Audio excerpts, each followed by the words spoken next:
participants are poured in on what they're experiencing, and this way we can confirm and reinforce each other. And it gives great veracity and substance to the experience to do it in this way. Okay, thank you.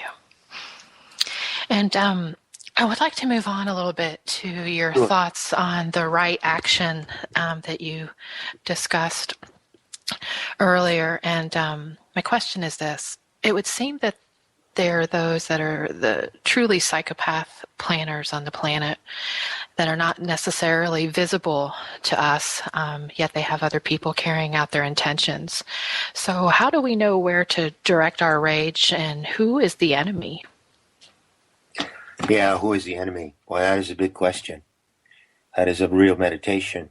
You know, a Gaian warrior would not meditate on the radiant white lotus at the center of the universe. The Gaian warrior would meditate on the question, you know, who is the enemy? Show me the face of the enemy, you know. It's not always possible to define exactly who the enemy is, although we are coming to a tremendous moment with that experiment, as I said, in January, February, and March of 2012, when the apogee of the moon passes in front of the constellation of Cetus.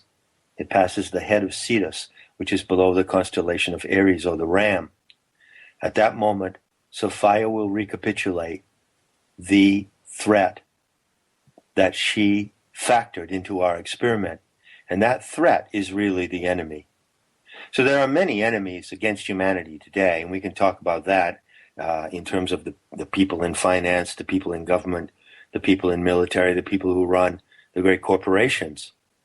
And in terms of right action, we do look very, we do look with a wolf's gaze at those enemies. But ultimately, the challenge of the exercise here, the challenge of aligning with her imagination, is to understand what is the supreme threat to the divine experiment on this earth. I don't know yet.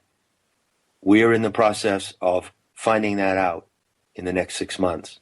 And that is due to be a tremendous moment for humanity when we know that, and when we also know how she set up the experiment with us, and how, because we are going to go back to the original terms of that experiment. In the meantime, we have to deal with these predators who are actual human beings, and they have names and faces. And I would say the attitude of right action that I am now developing is that we go for the identifiable ones. They are valid targets. It's open game. It's open season on predators. And if there's a bunch of globalist control freaks out there who can actually write papers stating that they want to reduce the world population by 95%, stating their eugenics programs, in other words, stating their murderous agenda, if there are actually people who write these documents and who are attempting to enforce them, and people who are pursuing these policies, they are human beings with names and faces. And if they're going to state that they are out to murder a good part of the human race, well, two can play at that game. And that makes them targets for murder. It's kill or be killed.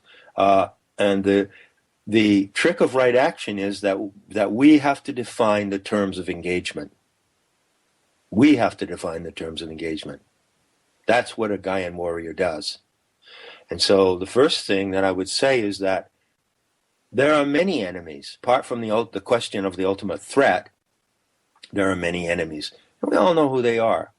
You know, their faces in the media. I mean, look, who's the head of the Fed? Who's the head of the European banks? Who owns Monsanto? Who's the president of Monsanto? Go find out. For a warrior in the practice of right action, that's good enough. I don't have to know anything more. Do you know who the woman is who invented the derivatives scam? I've heard her name. I can't think of it off the top of my head. Right. Human being, Yes. An actual person, who Max Kaiser calls them now financial terrorists, right? actually Correct. cooked up this scam. It's a complete scam, the derivative scam. It had no intention from its conception, no other aim than to cheat and loot people and ruin economies and make a few people rich. Therefore, I say the woman who invented the derivative scam is fair game. It's open season on her. And so pick whoever you like. Pick whoever you like, but it can't be personal. I don't know this woman personally, and I don't care anything about her personal life. I just know what she has done. And so there are all the enemies that are there to be considered in right action are the people that we know. And then, of course, you raise a good point. There are the people behind them who are pulling the strings, whose names and faces we don't know. Well, we can find that out too. But short of knowing that, they can't do anything themselves. They never do. They only act through other people. So by taking out their minions and the people who execute their commands, we basically render them powerless. Okay. So as we identify the terms of the engagement, is it possible to loathe the behavior without manifesting the same behavior or becoming part of the behavior you hate? Because it would seem that since karma is not an issue, it becomes more of a noble cause, a necessary cause. Well, I'm really glad you brought this up because this objection comes up sometimes, and it used to come up in the past because I've always been more or less on the war path, on the warrior path. And I've met people who've raised this objection. Well, you can't go out and murder somebody who threatens to murder you, or else you'll become just like them, right? Right. Or you can't adopt the behavior of the predators, or else you become a predator yourself, right? Right. Okay. These objections need to be addressed, and I intend to do this right now and in these coming months to set the process of right action on the best possible framework. So I'll just address 2 points of it that come up to the top of my head right now. First of all, I don't believe in the general proposition that you become what you hate, or that if you hate something, you will in some way be diabolically transformed into the very expression of what you hate. I think that is a very corrupt syntax. It comes out of a kind of Jungian projection psychology that is very dubious. And I also think that underneath all that, if you dig in far enough, you'll just find that it's a deterrent that may have been planted by the perpetrators in order to prevent people from taking aggressive action against them. So I'm very suspect of that, and basically I reject that view out of hand. As far as the other objection goes, well, if I take lethal action against the predators, then I'm going to become a predator myself, right? This is the other objection. Mm-hmm. Well, guess what? I am a predator. The question is not that am I a predator or not. Human beings are all predators. You're a predator. The most harmless grandmother in this world is a predator. A 3-month-old child is a predator. Why? Because we are the master predator species, and it's about time that we faced it. One thing I point out in Right Action is that every other species that you look at in life, and in the symbiotic web of life on this planet, which has been set up by Sophia according to her purposes and designs, so let's respect them. Every other species involved in the food chain has 2 characteristics that we don't have. First of all, every other species generally does not prey on itself. So killer whales, for instance, will not prey on their own kind. Lions generally do not prey on their own kind, although they fight and squabble. But most species do not prey on their own kind, A. And B, most other species have a limited range of pre-selected prey.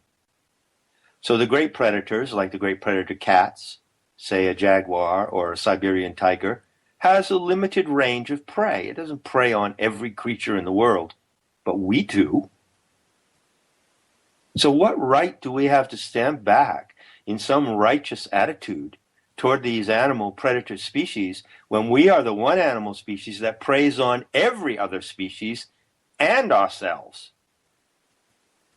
I mean, let's face the music here. This is the reality that we're in. And what I'm saying is that if we're going to recognize that we are predators, when it comes to the problem of the predators in our own species, they become our prey. So I'm a predator, but I know who my prey is. You have to know who your prey is. And I don't prey on, children or 12-year-old girls or boys. I don't prey on people to steal their life savings and ruin their lives for their future. I don't prey on college kids and take away their future. I don't prey on helpless people living in Arabic countries. I prey on the predators in my own species. And so the time has come for the selection of our prey. And we are predators. I am already a predator. And my aim is to become a very dangerous predator. Wow, that's powerful. Thank you. And next, I'm going to have Suzanne Toro ask you a question. Thank you. Hi, Suzanne. Hello. Hi, how are you today? Very good. Good.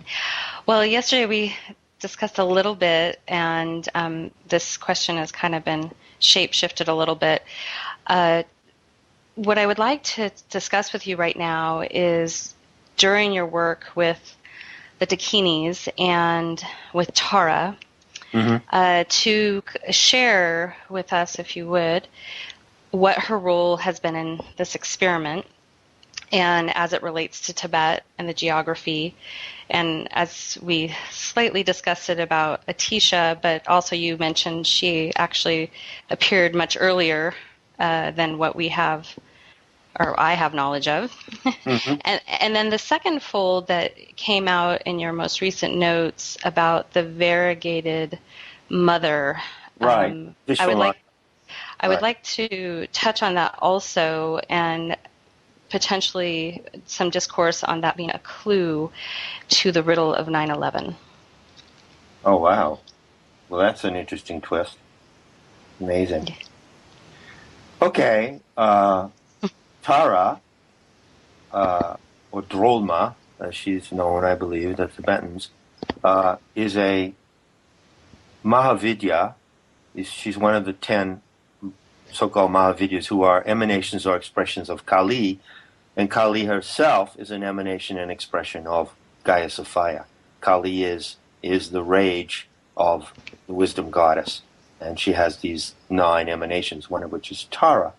But that is how we see it in the so-called Shakti cluster, which is a kind of a mandala of the energetic frequencies of the earth, pictured as variations of the divine feminine. When we look at it historically, we find that Tara was really a goddess of the rites of passage. She was a goddess of the rites of passage from birth to death and through marriage and union in Dravidian India. This is my understanding. In fact, the cult of the Mahavidyas, which is incorporated into the Shakti cluster, originated in Tamil Nadu, which is Dravidian or southern India, which is intimately connected geographically with Ceylon, and beyond that with Sumatra and Micronesia, Melanesia, and the whole oceanic world. So there is one sense, there's one perspective in regard to the really distant past of this kalpa, that is this period of 26,000 years, when the whole